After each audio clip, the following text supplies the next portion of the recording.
नमस्कार, वंदे भारत भारत तक देख रहे हैं आप। आपके साथ मैं हूं सांची त्यागी। ओपेक प्लस की जब शुरुआत हुई तो खुद तेल के बाजार में बादशाह कहे जाने वाले सऊदी अरब ने ये नहीं सोचा था कि एक दिन रूस उसे ऐसी भयानक टक्कर देगा कि वो देखते ही देखते सिर्फ एक मूक दर्शक बनकर रह जाएगा।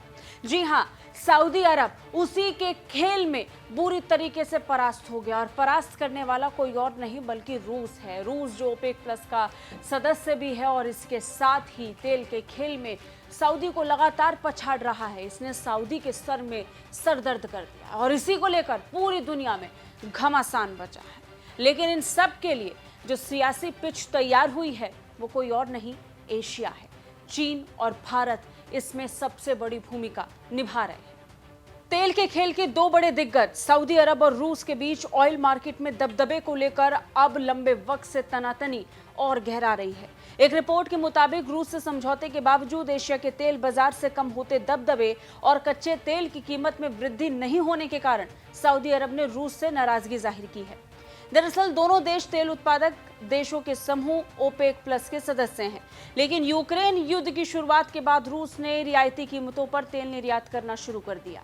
इस अंतर्राष्ट्रीय स्तर पर कच्चे तेल की कीमतें कम हो गई।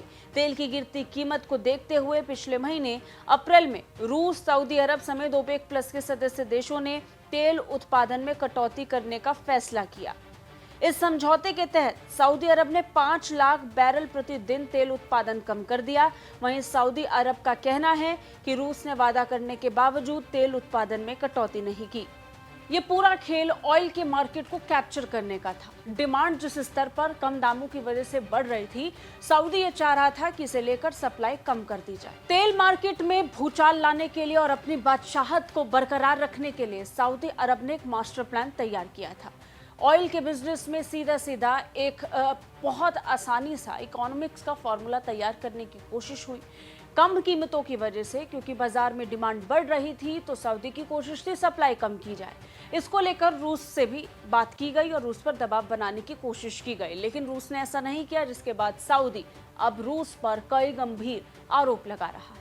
अमेरिकी अखबार द वॉल स्ट्रीट जर्नल की एक रिपोर्ट के मुताबिक सऊदी अरब रूस से इसलिए भी खफा हो रहा है क्योंकि समझौते के अनुसार रूस ने तेल उत्पादन में कटौती नहीं की है।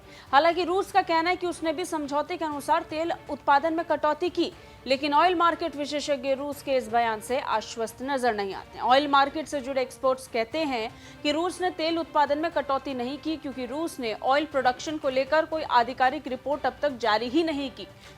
ऑयल मार्केट ट्रैकिंग डेटा को देखा जाए तो सवाल ये उठता है कि अगर रूस तेल उत्पादन में कटौती का पालन कर रहा है तो अंतर्राष्ट्रीय बाजार में इसकी सप्लाई कैसे बढ़ रही है, खासकर एशियाई ऑयल मार्केट जैसे चीन और भारत में। जहां सऊदी अरब और मिडिल ईस्ट के देशों का दबदबा रहा, वहां रूस का दबदबा है। मई की शुरुआत में अंतर्राष्ट्रीय ऊर्जा एजेंसी ने भी कहा था कि ओपेक समझौते के बाद भी रूस ने अपने तेल उत्पादन में कटौती नहीं की है।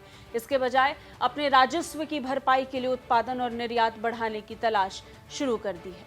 कई रिपोर्ट्स के मुताबिक सऊदी अरब ने रूसी अधिकारी से कहा था कि अप्रैल में वो ओपेक समझौते का रूस पालन करे। हालांकि रूस की तरफ से ऐसा नहीं हो रहा है।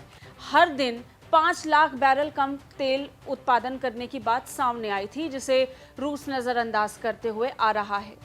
इसके अलावा अंतर्राष्ट्रीय मुद्रा कोष ने भी इस महीने की शुरुआत में कहा था कि सऊदी अरब को इस साल अपने बजट को संतुलित करने के लिए तेल की कीमत कम से कम $80.90 प्रति बैरल रहने की जरूरत है, जबकि हाल ही में ब्रेंट क्रूड लगभग 77 बैरल प्रति डॉलर के आसपास कारोबार कर रहा था।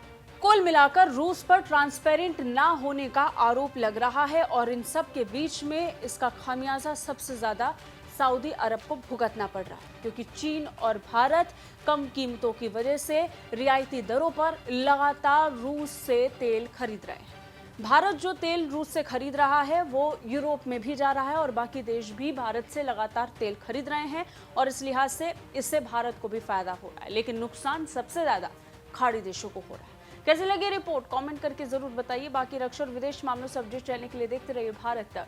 जय हिंद।